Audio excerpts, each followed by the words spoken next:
नमस्कार,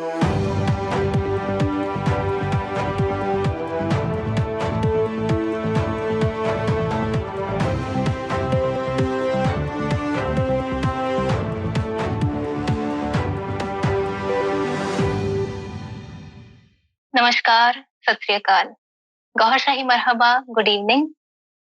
मैं नेहा कार्तिक, आपकी होस्ट बेंगलुरु, इंडिया से। अलरा टीवी के इस शो गीता सुगीता में आप सभी का बहुत-बहुत स्वागत करती हूँ। और इस शो को शुरू करने से पहले मैं श्री कल्कि अवतार राग गौहर शाही जी महाराज के चरणों में कोटि-कोटि नमन करती हूँ, गौहर-शाही मरहबा कहती हूँ। और संत शिरोमणि सैयदी यूनुस अल गौहर जी महाराज के चरणों में मैं गौहर-शाही मरहबा कहती हूँ। और इस पैनल में उपस्थित सभी संतजनों का मैं बहुत-बहुत स्वागत करती हूँ हमारे आज के इस शो गीता सुगीता में। मैं आशा करती हूँ कि आप सभी स्वस्थ होंगे, अच्छे होंगे, भगवान श्री कल्कि अवतार जी की कृपा से। आप सभी को मेरा नमस्कार। जय श्री कृष्णा, जय श्री कल्कि अवतार।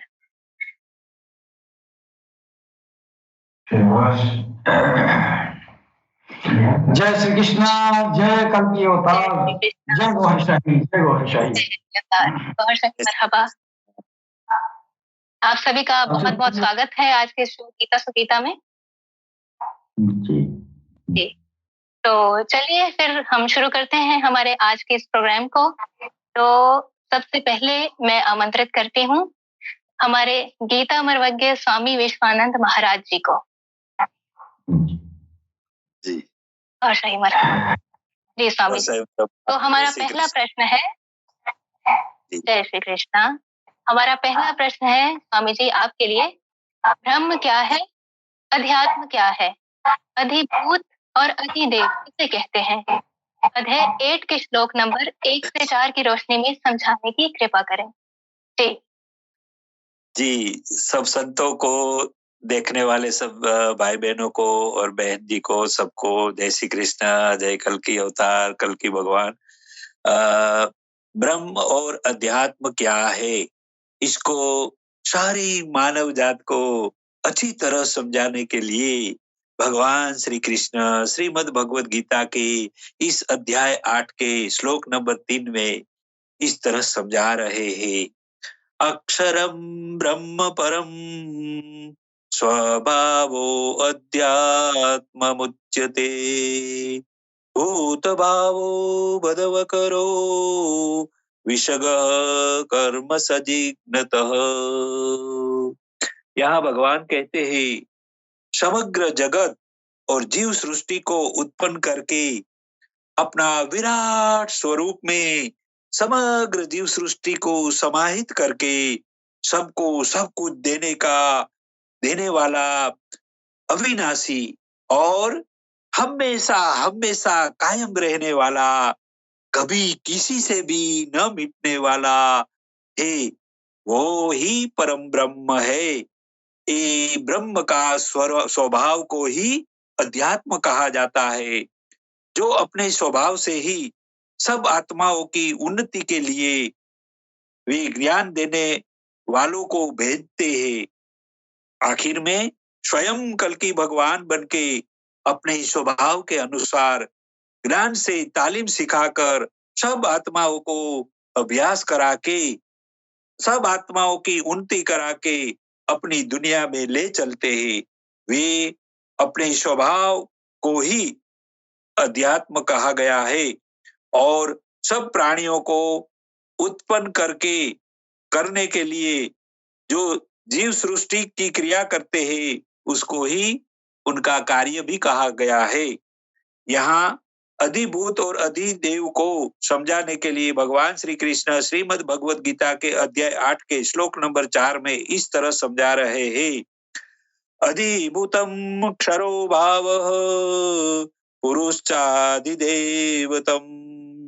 अधो यज्ञो अहमेवात्र देहे देहभृतां वर।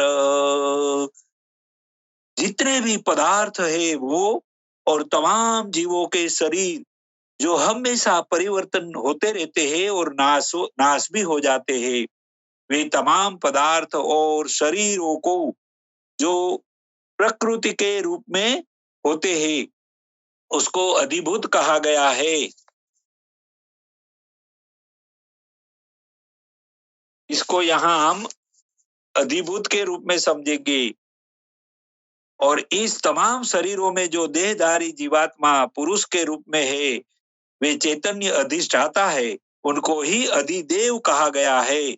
और जब वे जीवात्मा विषयों विकारों की चाहना छोड़ के मुझ परमात्मा के चरण में आके मुझको भजता है, तब मैं उनके दिल में श्रेष्ठ परमात्मा का अनुभव कराने वाला अधियज्ञ बन के प्योर आत्मा सो ही परमात्मा की अनुभूति उसको करा देता हूँ।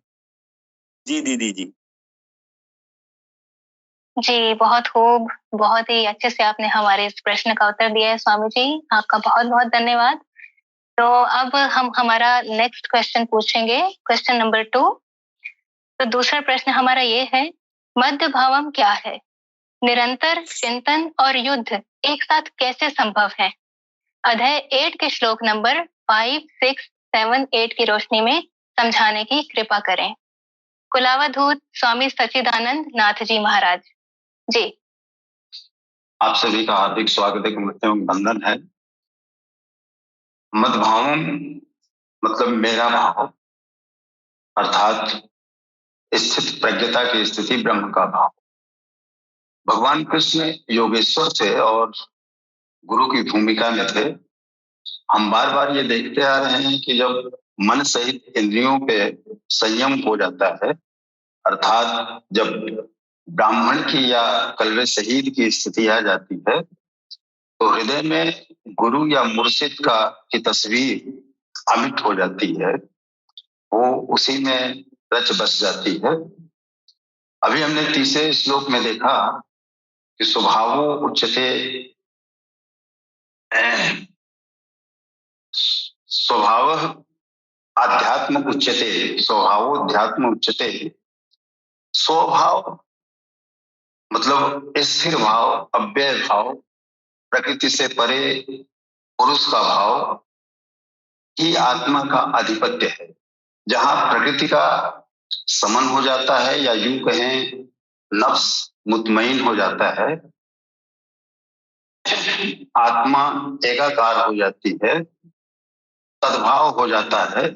लेकिन यहाँ तक पहुंचने के लिए हमें उन्हीं 4 स्तरों से गुजरना पड़ता है, शूद्र, वैश्य, क्षत्रिय और ब्राह्मण। यहाँ ब्राह्मणत्व की स्थिति को समझाने का प्रयास किया गया है।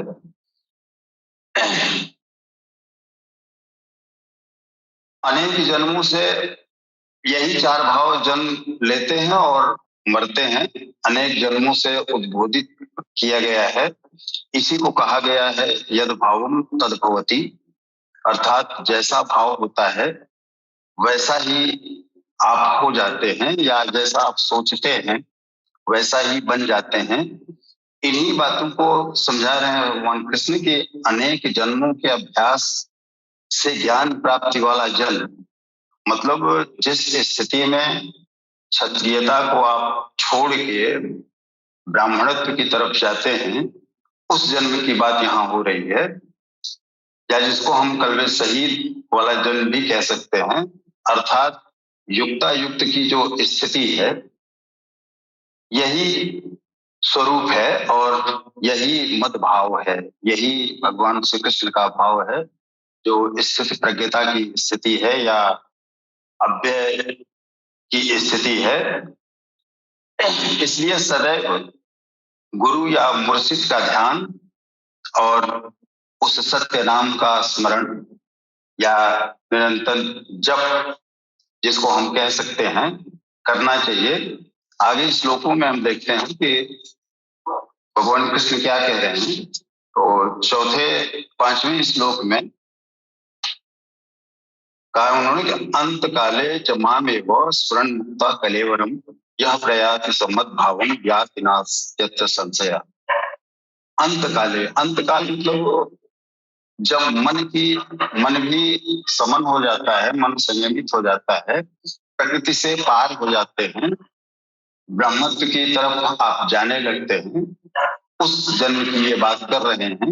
मतलब पीछे के 3 जन्मों को पार करते हुए शूद्र, वैश्य, क्षत्रिय, चौथे जन्म में जब आप प्रवेश करते हैं तो उस जन्म के लिए ये अंतकाल की बात कह रहे हैं। अंतकाले च मामेको, मेरा ही स्मरण मुक्त्वा कलेवरम, स्मरण करते हुए कलेवर मतलब इस शरीर को, क्षत्रिय के शरीर को जब त्याग करते हैं, यह प्रयाति समद्भाव, उसके बाद जो स्थिति बनती है वो मेरा ही भाव है, मेरा ही स्वरूप है, वही स्थिति प्रज्ञता की स्थिति है, वही ब्राह्मण की स्थिति है, वही एकाकार की स्थिति है। याति नास्त्यंत संशय, इसमें कोई संशय नहीं है। शरीर का निधन तो अंतकाल एक प्राकृतिक स्थितियां है, प्रकृति के अंदर की स्थिति है, लेकिन यहाँ जो अंतकाल है ये वो उस मन और बुद्धि, लोग कहते हैं ना कि बड़ी बुद्धि चला रहे हैं, तो जब मन और बुद्धि मतलब अहंकार का भी समर्पण जब हो जाता है, उस स्थिति का यहाँ पे वर्णन किया है इन्होंने।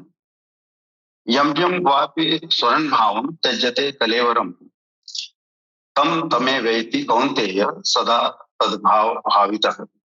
मृत्यु के समय जिस जिस भी भाव को स्मरण करता हुआ शरीर त्यागता है, मतलब इस क्रम को हम त्यागते हैं, उसको ही प्राप्त होते हैं।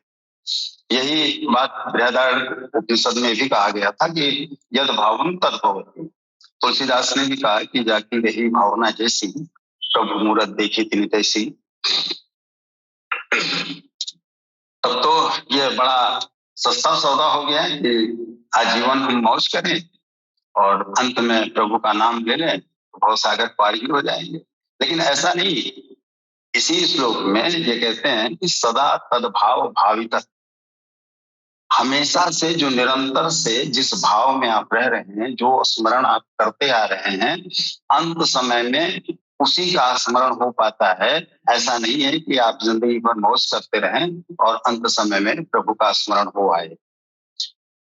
आगे कहते हैं तस्मात् सर्वेषु कालेषु मामनुस्मरन् युद्ध च। इसलिए हे अर्जुन, तुम हर समय मेरा स्मरण कर और युद्ध कर। ऐसा कैसे संभव होगा कि किसी का स्मरण भी होता रहे और युद्ध भी होता रहे? हमारा चित्त कहीं एकाग्र हो और युद्ध भी करता रहे। कहीं ऐसी तो प्रक्रिया थी नहीं कि जय कन्हैया लाल की और बाण चलाते जाएं, जय भगवान की बाण चलाते जाएं। नहीं, यहाँ पे जो जिस युद्ध की बात हो रही है वो स्मरण जब इतना सूक्ष्म है कि इसके अतिरिक्त दूसरी वस्तु का स्मरण भी ना हो, मन में तरंगे भी ना आए, तो स्मरण और युद्ध दोनों एक साथ कैसे होंगे?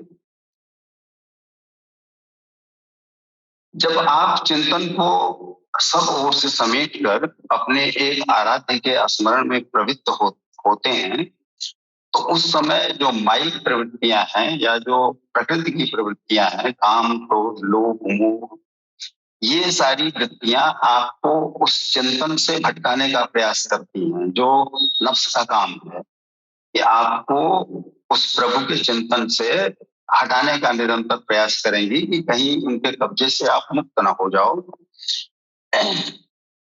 आप स्मरण करेंगे किंतु वो आपके अंदर उद्वेग पैदा करेंगी। आपका मन स्मरण से चलायमान करना चाहेंगी। उन बाह्य वृत्तियों से पार पाना ही वस्तुतः युद्ध है। अगर उन बाह्य वृत्तियों से आप पार पा गए तो आप विजय से प्राप्त कर लिए, आप तद्भाव हो गए। तो यहाँ पे इसी युद्ध की बात हो रही है। गीता में कहीं भी शस्त्र के युद्ध की बात नहीं की गई है। गीता में हर जगह पे अपनी वृत्तियों से युद्ध की बात की गई है।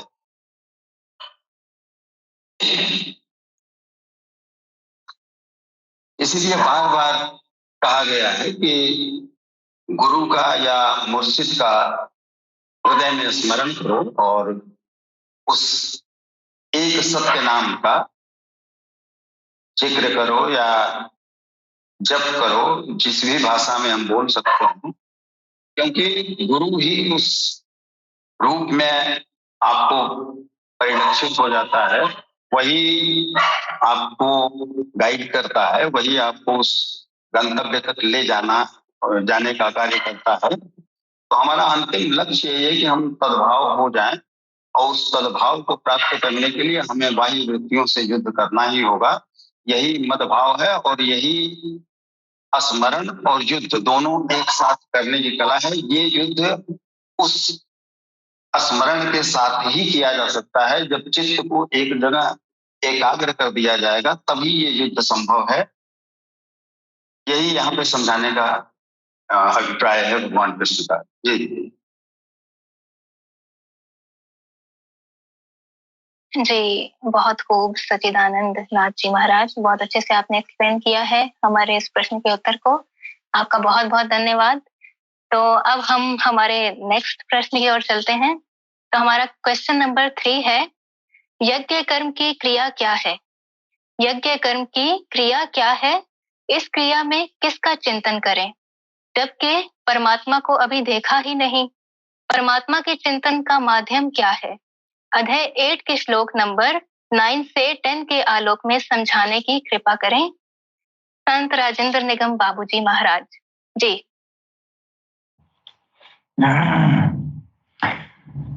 सबसे पहले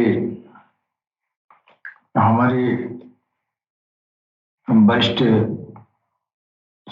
संतों को मैं सर नवाकर प्रणाम करूंगा। तत्पश्चात हमारी नवागत बहन नेहा दीदी को इस प्रोग्राम में भी मैं स्वागत करूंगा। और बहन जी ने जो सवाल किया है, यज्ञ कर्म की क्रिया क्या है?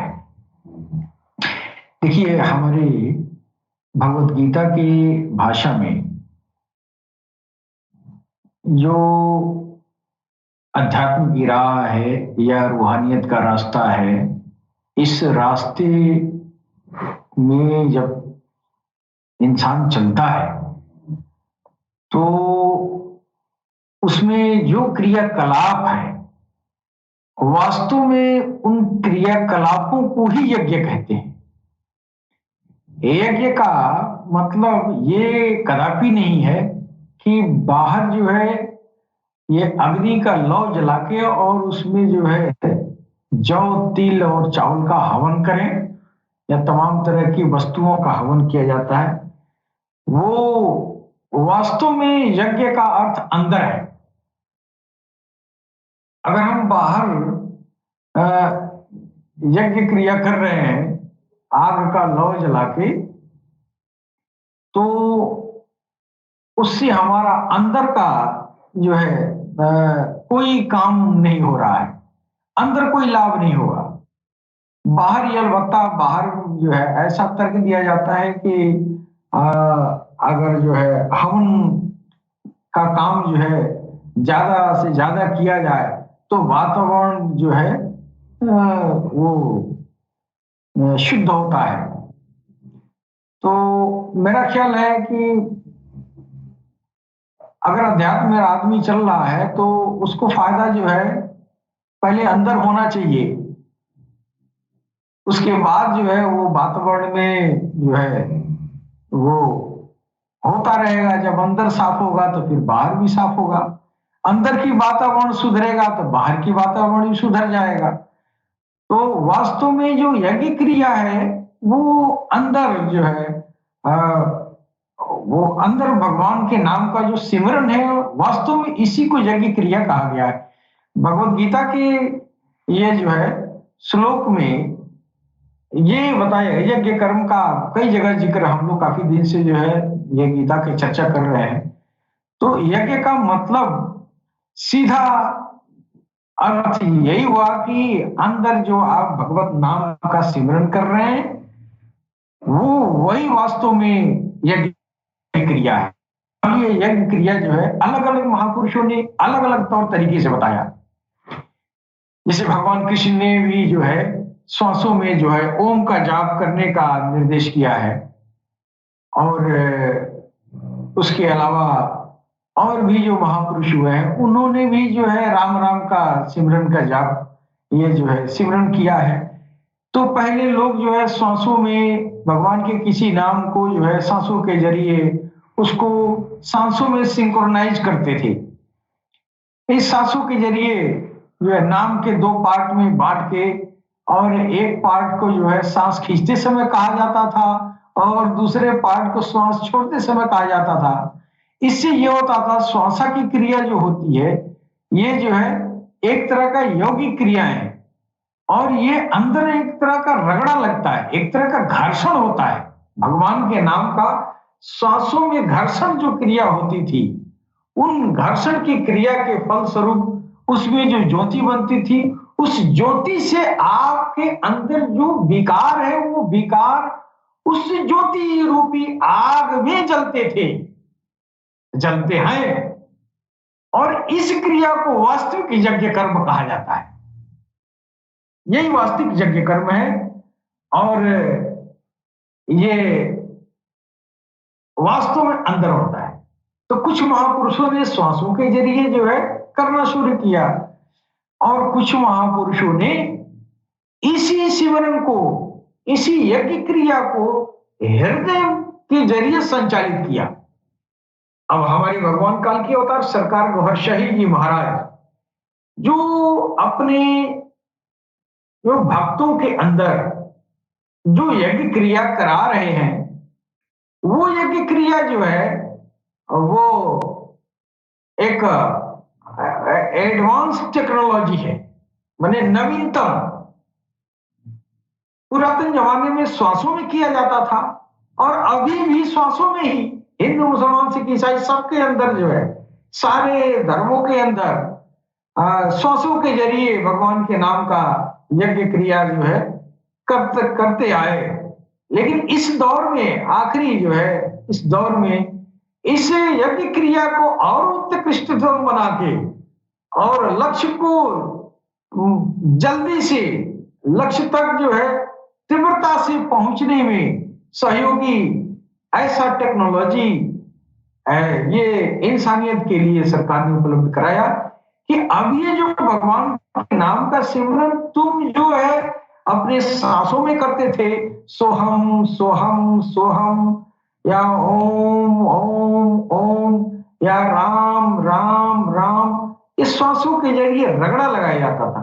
सरकार गौहर शाही ने कहा कि काम वही करना है बस और इसको एडवांस कर लो। उस राम राम या ओम ओम का या सोहम का उसका रगड़ा दिल की धड़कनों में करो।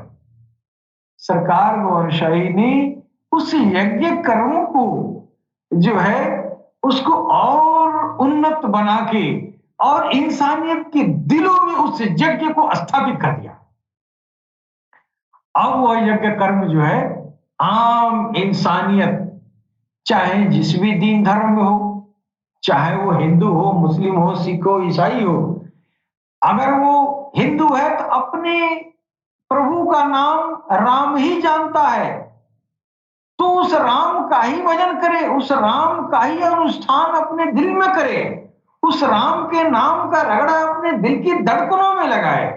जो सांसों में करता था सांसों से एक न एक दिन दिल में जाता ही था।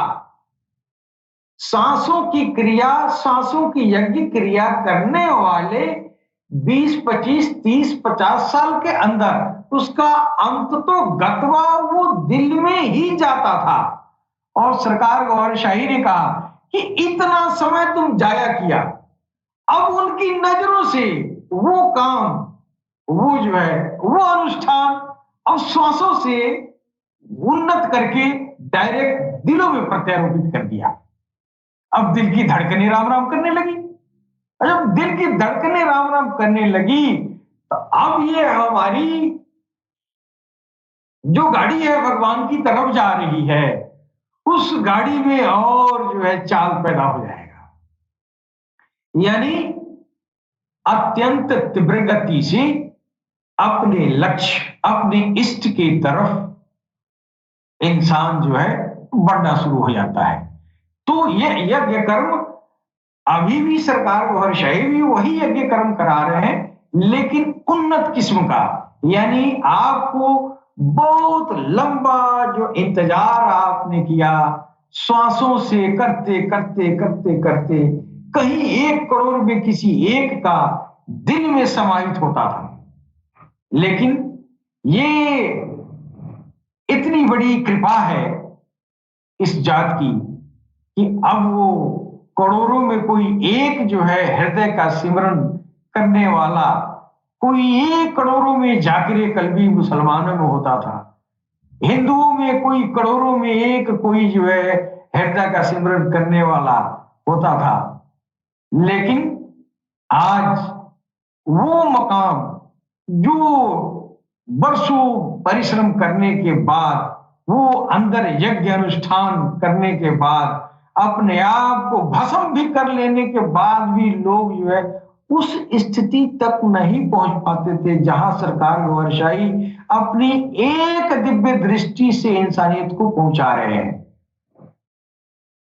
और यह बात इंसानियत अभी भूल भी चुकी है कि इंसान का हृदय भी भगवान का नाम लेता है। आज हमारी सारी कौमें, सारे समूह संप्रदायों में यह बात जो है, यह दुनिया भूली हुई है कि इंसानियत का हृदय भी हमारे प्रभु के नाम से जारी होता है। हमने सनातन धर्म के बहुत सारे ये जो संतों योगियों की किताबों को मैंने पढ़ा, बहुत सोहबत में भी रहा है। लेकिन महर्षि शिवानंद एक गुजरे हैं। महर्षि शिवानंद ने एक बार वो जो है समुद्री यात्रा कर रहे थे, उनको पता चला, दुनिया जानी कि ये जाकिर कल्बी है। कोई था भी, कोई होता भी था तो कोई दुनिया नहीं जानती थी। शिवानंद जो है अपने समुद्री यात्रा के दौरान वो जो है अपने रूम में जो है सोए हुए थे और वो नींद में जो है घोर निद्रा में सोए हुए थे और उनके अंदर से कोई जोर जोर से राम राम राम राम राम राम का सिमरन कर रहा था। जोर जोर से इस तरह की आवाज आ रही थी कि अंदर कोई राम राम कर रहा है। और जब लोग आते थे देखने तो देखते थे भाई यहां तो महर्षि शिवानंद जी तो सोए हुए हैं, ये कहां से ये आवाज आ रही है, कहां से ये बात हो रही है। तब लोगों ने जो है जब वो नींद से जब वो बाहर हुए तब लोगों ने पूछा कि महाराज आप तो सोए हुए थे, ये राम राम कौन कर रहा था। तब लोगों को बताया उन्होंने कि भाई मैं तो सोया हुआ था, लेकिन ये राम राम करने वाला वास्तव में मैं नहीं था, मेरे अंदर जो है मेरा अंदर वाला था। मैं नहीं था, मेरे अंदर वाला था, यानी मेरा दिल था।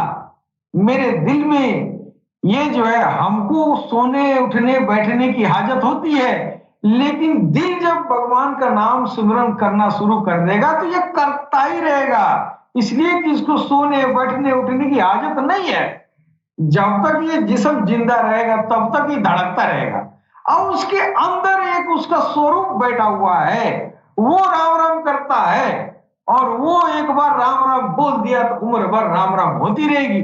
वो अंदर वाला वो यज्ञ कर्म है जो आजीवन चलता रहता है। और इसी यज्ञ कर्म के अनुष्ठान के और उन्नत होते होते एक न एक दिन इसी कर्म के जरिए ईश्वर का साक्षात्कार तक भी हो जाता है। तो बहन जी ये जो है यज्ञ कर्म की क्रिया। अब आपने पूछा कि परमात्मा को अभी देखा है नहीं, तो परमात्मा का चिंतन का माध्यम क्या है।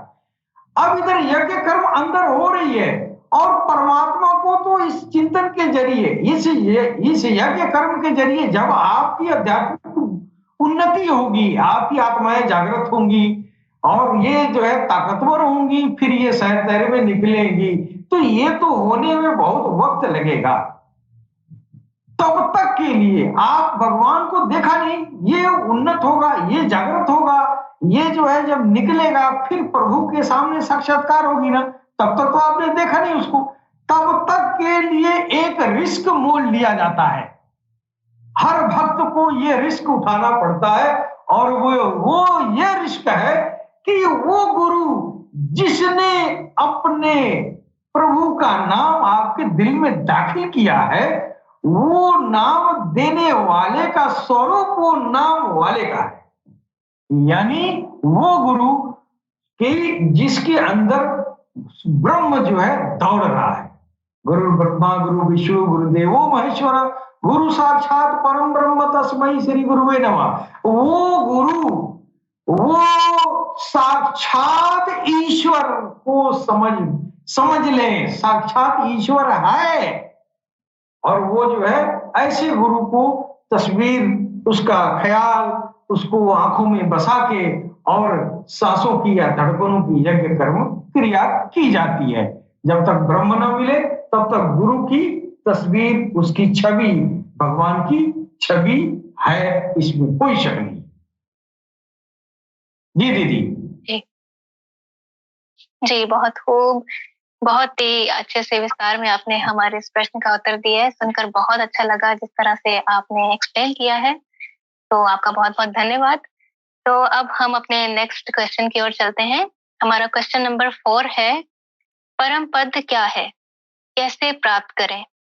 अध्याय 8 के श्लोक नंबर 11, 12, 13 के आलोक में बताएं कि मनुष्य परम गति को कैसे प्राप्त होता है। गीता मर्मज्ञ स्वामी विश्वानंद महाराज जी। जी। परमात्मा अपने परम धाम अक्षरधाम में रहकर अपने प्रेमियों को मुलाकात देते हैं। वे स्थान, वे पद को परम धाम कहा गया है। वहां पहुंचने के लिए सब साधकों को जो गति को प्राप्त करनी जरूरी होती है, ये समझाने के लिए इन 3 श्लोक में भगवान श्री कृष्ण अच्छी तरह से समझा रहे हैं। तो इन श्लोकों में बताया है कि जो वेदों के प्रखर ज्ञानी लोग ने भी यही कहा है कि परमात्मा अपनी सुंदर दुनिया में रहते हैं। उनको परम धाम, अक्षरधाम भी कहा है। वहां परमात्मा अपने प्रेमियों को प्यार भरी मुलाकात भी देते हैं। वहां सबको मिलते हैं, साधकों को, अपने प्रेमियों को। वहां वो बड़े प्यार वाले अंदाज से बात भी करते हैं। सारे इलम, तौर तरीके, ज्ञान, युक्तियां परमात्मा वहां अपने परम पद में रहकर सिखाते हैं, समझाते हैं। और अपने प्रेमियों को ये तैयार करके, होशियार बना के फिर इस दुनिया में मनुष्य आत्माओं को रूहानी ज्ञान तालीम सिखाने के लिए भेजते हैं। वे पद को परम पद कहा गया है।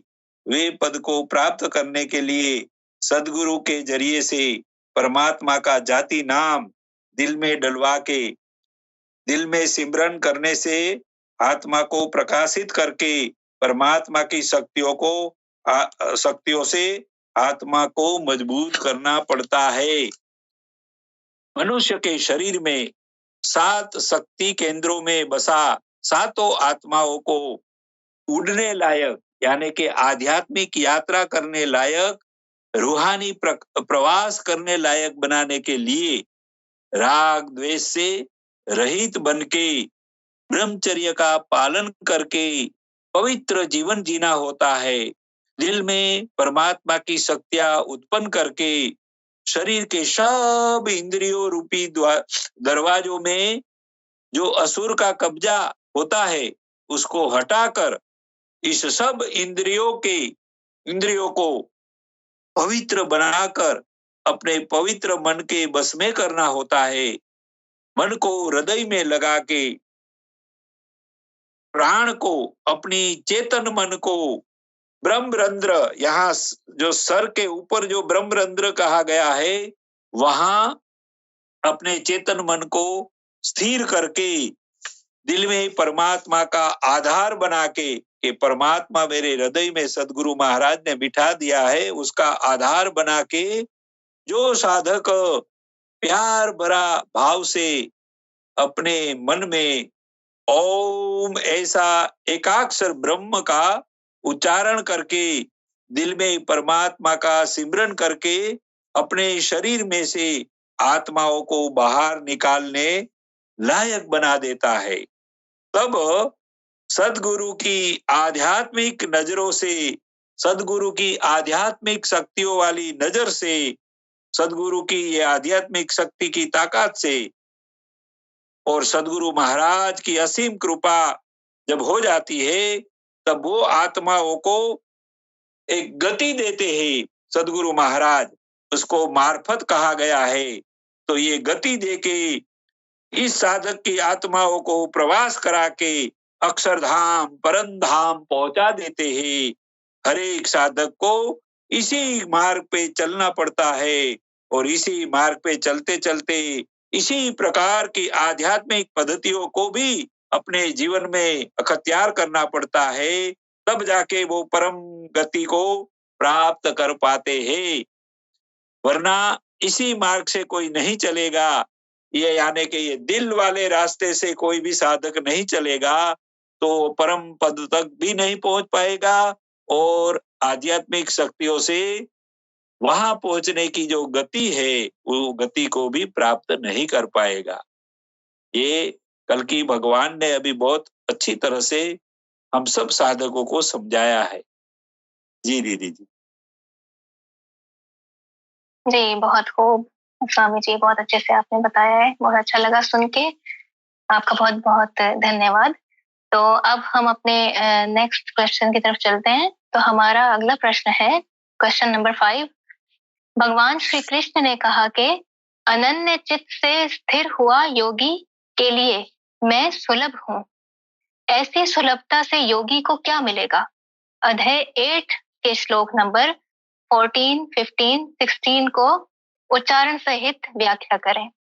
कुलावधूत स्वामी सच्चिदानंद नाथ जी महाराज जी।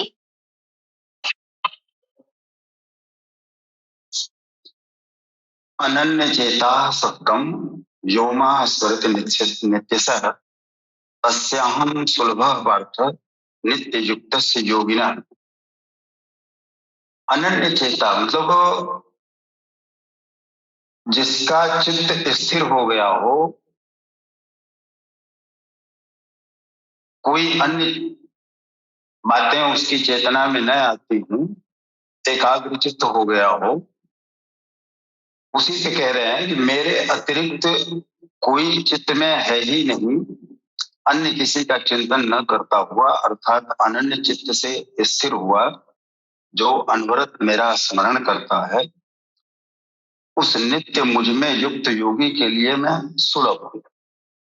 अर्थात जब हम मन सहित इंद्रियों का संयम कर लेते हैं और अपने अहंकार का समर्पण कर देते हैं, उस समय वह परमात्मा सुलभ हो जाता है। तो उससे होगा क्या, सुलभता से मिलेगा क्या? तो आगे के श्लोक में कहते हैं, माम पेत्य पुनर्जन्म दुःखालय में शाश्वतम नाप्नुवन्ति महात्मान संसिद्धिम परमाम गता। अर्थात मुझे प्राप्त कर वे दुखों के स्थान स्वरूप क्षणभंगुर पुनर्जन्म को प्राप्त नहीं होते, बल्कि परम सिद्धि को प्राप्त होते हैं। अर्थात मुझे प्राप्त होना अर्थात परम सिद्धि को प्राप्त होना एक ही बात है। केवल भगवान ही ऐसे हैं जिन्हें पाकर उस पुरुष का पुनर्जन्म नहीं होता। पुनर्जन्म इन द सेंस कि अधोगति में आत्मा नहीं आती है, फिर वो एकाकार हो जाता है, वो अव्यय हो जाता है, अक्षर हो जाता है, उसी परमात्मा का स्वरूप हो जाता है, फिर जन्म मरण के बंधनों से वो मुक्त हो जाता है। यही स्वतंत्रता है, यही जीते जी मुक्ति है।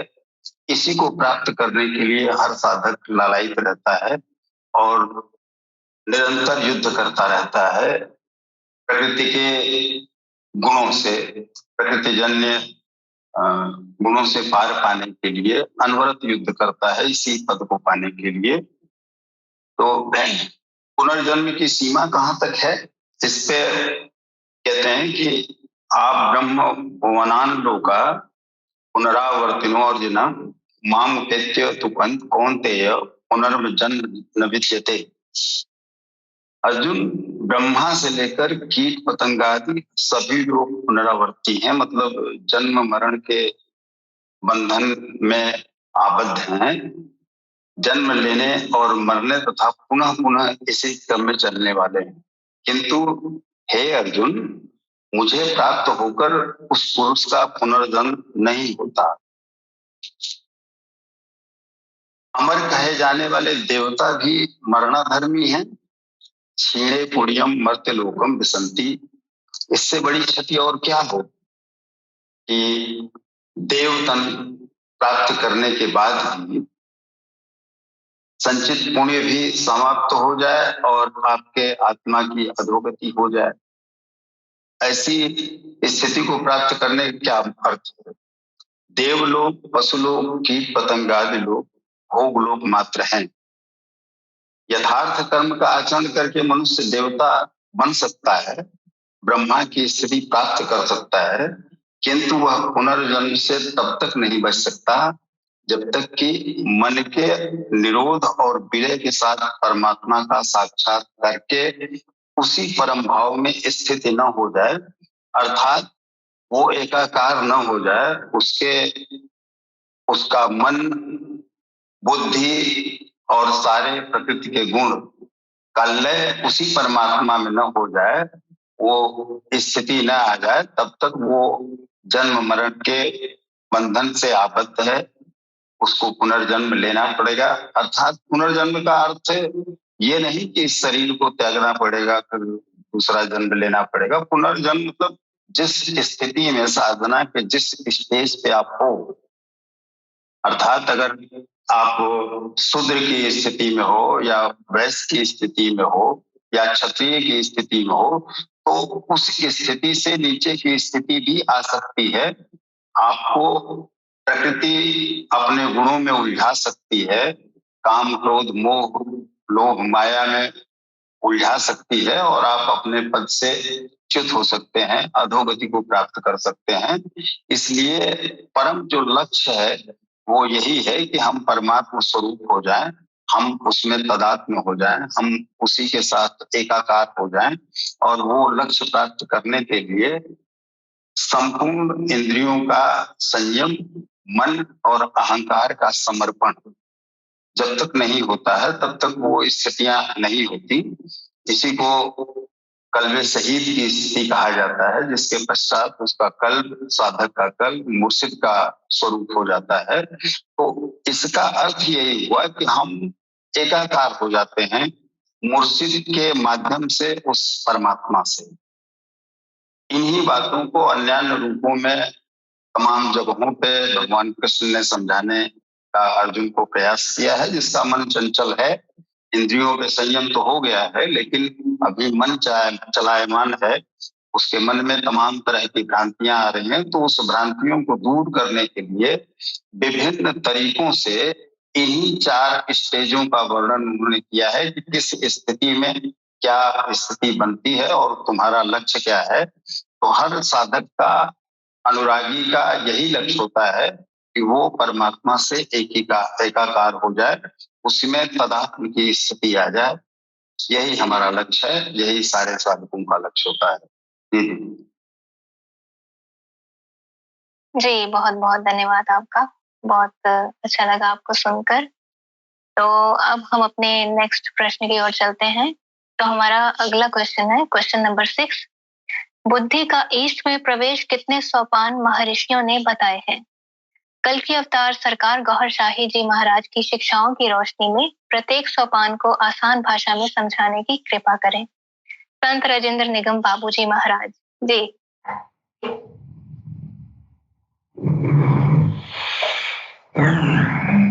ये दीदी, बुद्धि का इष्ट में प्रवेश करने के लिए सबसे बड़ी चीज कि जो इंसान की बुद्धि है, जब तक वो कली के प्रकोप में रहेगा तब तक वह जो है ब्रह्म में प्रवेश के लायक नहीं है। ब्रह्म में प्रवेश करने के लायक तब बनेगा इंसान की बुद्धि जब वो उसका बुद्धि उसके दिल से कंट्रोल हो, यानी उसके दिल पर शैतान का आधिपत्य खत्म हो जाए और उसके दिल पर रहमान का आधिपत्य हो जाए। यानी जिसके दिल में शैतान न हो,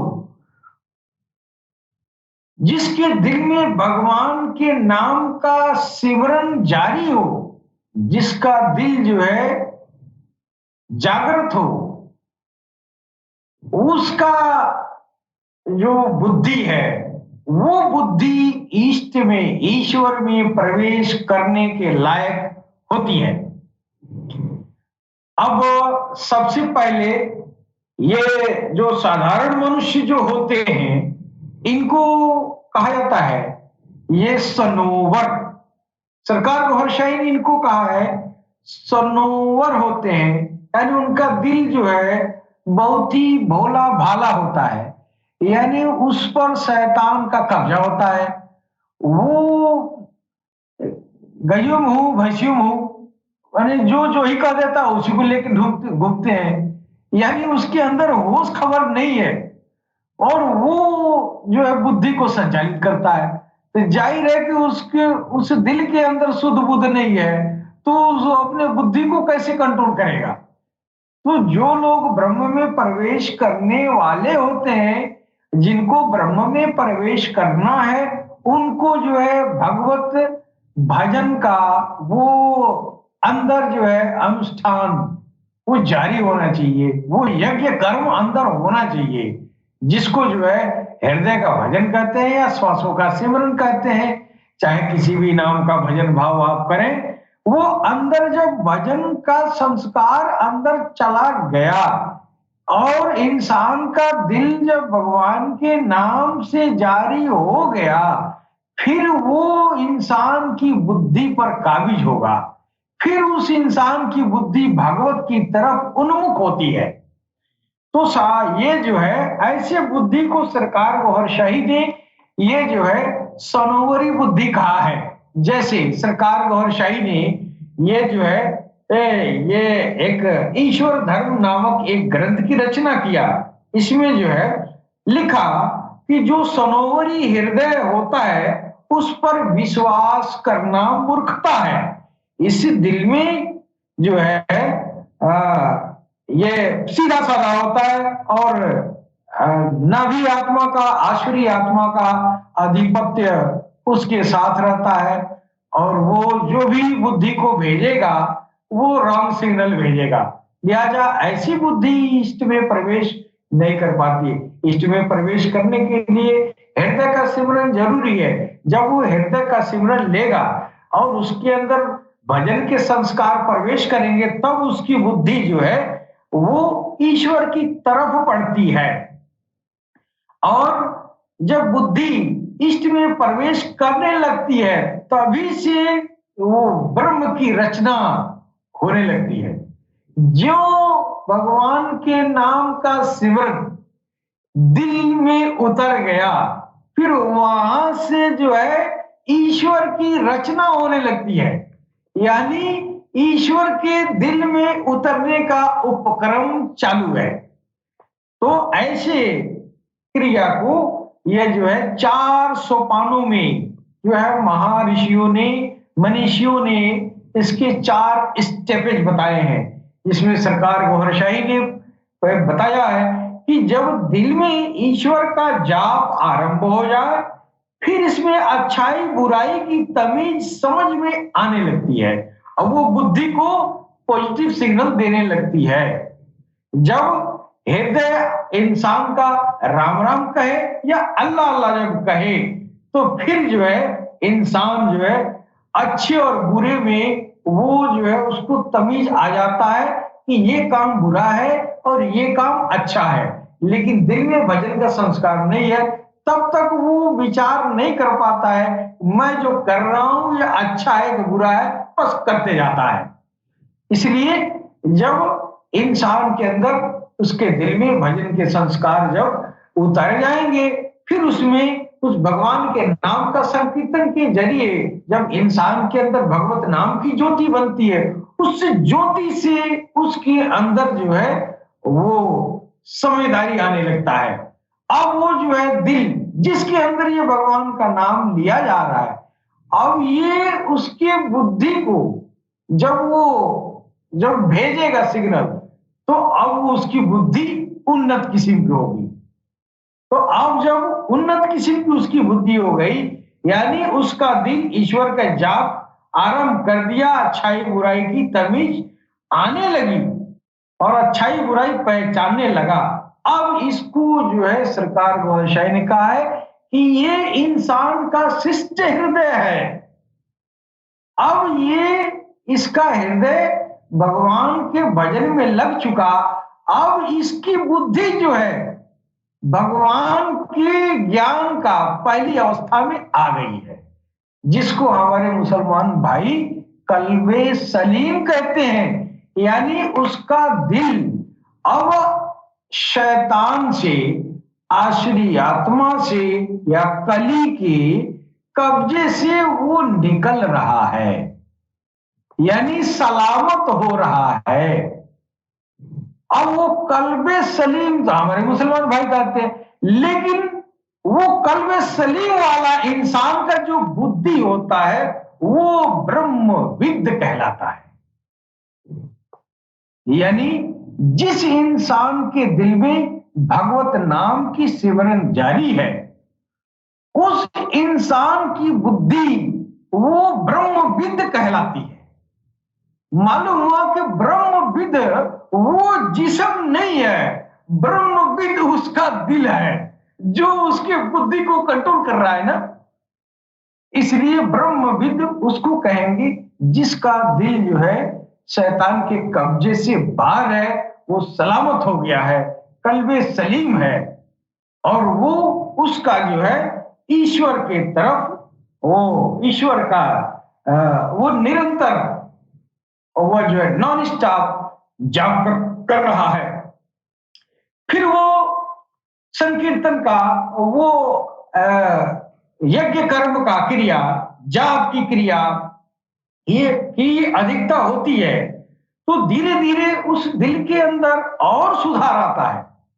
जब वो और सुधार आता है तो उसके दिल का जो है जो रुख है, जिसका झुकाव है, वो ईश्वर की तरफ हो जाता है।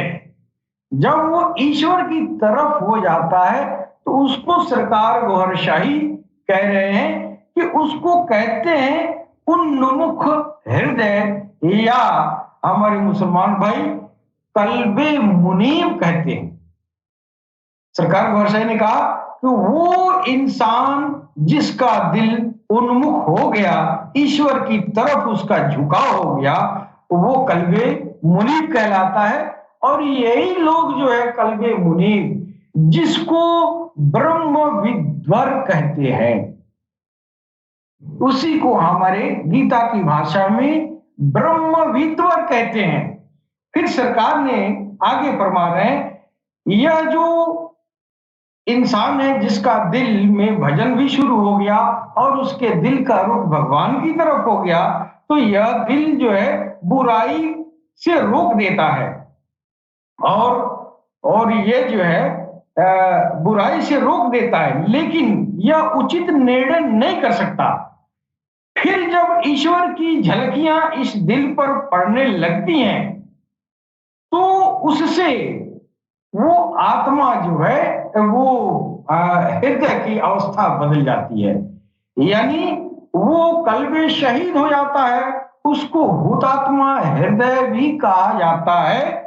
और ये जो है ये हमारे ये इसको गीता की भाषा में ये कल्बे शहीद को ब्रह्म विद्वरियान कहा जाता है। यानी मनुष्यों ने आपके जो आध्यात्मिक यात्रा है, यज्ञ कर्म है, और ये जो सूफियों की रूहानियत है, इसको 4 सोपानों में ये जो है ये बांटा गया है।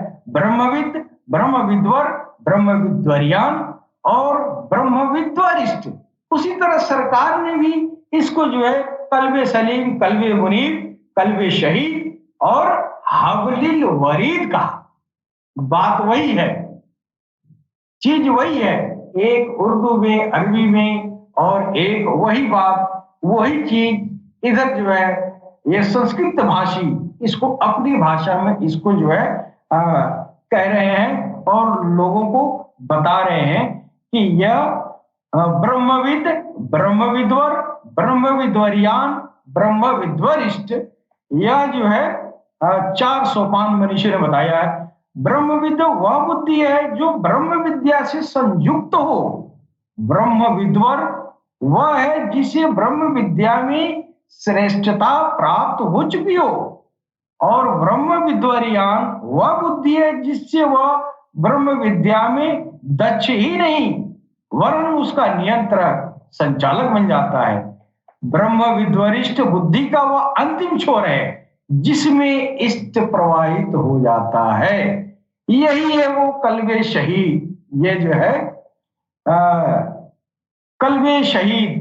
तो ब्रह्म विद्वरिष्ठ वो है जो हवलिल वरीद हो जाता है। हवलिल वरीद यानी उसके नसों में भगवान ईश्वर अल्लाह दौड़ने लगा। नहीं, उसी को सरकार ने कहा कि ऐसे लोगों को उसके जुबान से ईश्वर अल्लाह भगवान प्रभु बोलता है। जी दीदी। जी राजेंद्र बाबू जी, जी जी बहुत खूब मैं समझ आती हूँ, क्योंकि अब हमारे पास समय की कमी है तो इसलिए अब हम इसे यहाँ समाप्त करते हैं। बहुत अच्छा लगा आप सभी लोग आए हमारे साथ, जो आपने अपना जो ज्ञान है वो शेयर किया है, जो भगवान कल्कि अवतार जी के माध्यम से आप सभी को प्राप्त हुआ है, वो सब हमें सुन के बहुत अच्छा लगा। आप सभी का बहुत बहुत धन्यवाद। तो अब हमारा समय यहाँ समाप्त होता है। तो गीता सुगीता के नेक्स्ट एपिसोड में हम आपसे फिर मुलाकात करेंगे। तब तक के लिए हम आप सबसे आज्ञा चाहते हैं। जय श्री कृष्णा, जय श्री कल्कि अवतार। जय श्री कृष्ण।